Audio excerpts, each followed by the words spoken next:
કેમ છો બધા? મજામાં જશો? તો આજની રેસીપી છે આપણે આદા મૂળી અને હળદર.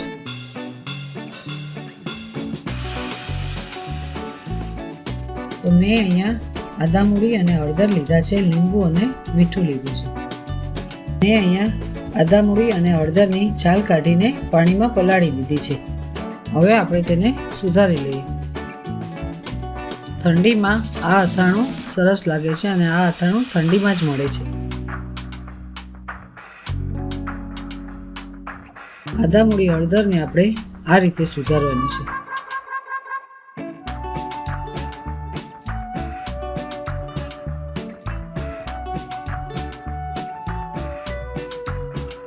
મેં અહીંયા હળદર અને આદા મૂળી સાથે સુધાર્યા છે. તમે અલગ પણ સુધારી શકો છો.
તો હવે આપણી બધી આદા મૂળી સુધારાઈ ગઈ છે.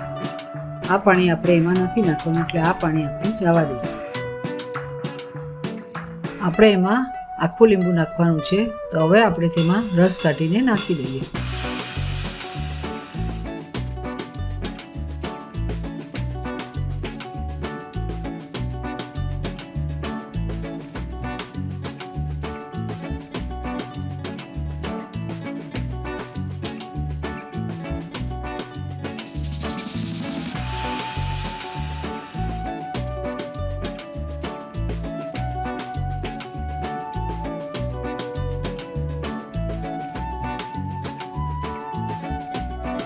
પછી આપણે મીઠું નાખી દઈશું. મીઠું આમાં થોડું વધારે જોઈએ છે, તમારે સ્વાદ પ્રમાણે નાખવાનું.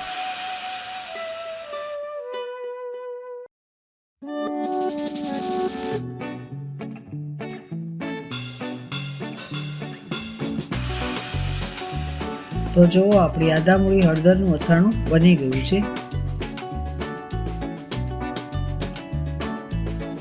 આ અથાણું આપણું તાજું બનાવીને તાજું ખાઈ શકીએ છીએ.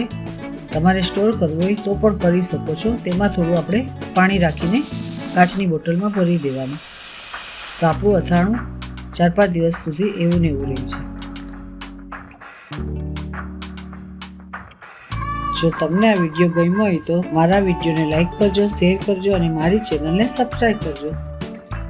તો આ હતી આપણી આજની રેસીપી. હવે મળીએ નવા વિડીયોમાં નવી રેસીપી સાથે. જય શ્રી કૃષ્ણ.